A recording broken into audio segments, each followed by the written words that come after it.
तायवाडे काय बोलतात वडेट्टीवारांनी समजून घ्यावं। ओबीसींच्या ताटातील आरक्षण दुसऱ्यांना जाणार नाही, चंद्रशेखर बावनकुळे यांच्याकडनं स्पष्ट। हैदराबाद आणि सातारा गॅझेट नंतर आता कोल्हापूर गॅझेटची चर्चा। कोल्हापूर गॅझेटमधील कुणबी नोंदींबाबत मराठा समाज भूमिका मांडणार, गॅझेटमधील गफलतींबाबत सुद्धा माहिती देणार। 17 सप्टेंबर पर्यंत हैदराबाद गॅझेटच्या नोंदींच्या आधारे प्रमाणपत्र द्यायला चालू करा, अन्यथा दसरा मेळाव्यामध्ये सरकार विरोधी भूमिका जाहीर करणार, जरांगी यांचा इशारा।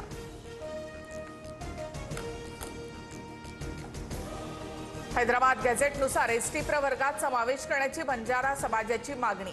राष्ट्रवादीचे आमदार विजयसिंह पंडितांचा मागणीला पाठिंबा, हिवाळी अधिवेशनात प्रश्न मांडणार असल्याचं पंडितांकडनं जाहीर। उपराष्ट्रपती पदासाठी उद्या निवडणूक, सत्ताधारी आणि विरोधक खासदार आज मतदानाची रंगीत तालीम करणार, सूत्रांची माहिती। मतदानाच्या वेळी चूक न होण्यासाठी सर्व पक्षीयांकडून खबरदारी। कोल्हापुरातही झळकले देवाभाऊंचे फ्लेक्सवर कोणाचंही नाव नाही, तर अशा प्रकारची जाहिरात गुंड देतात भाजप निनावी फंड गोळा करणारी टोळी, राऊतांची टीका।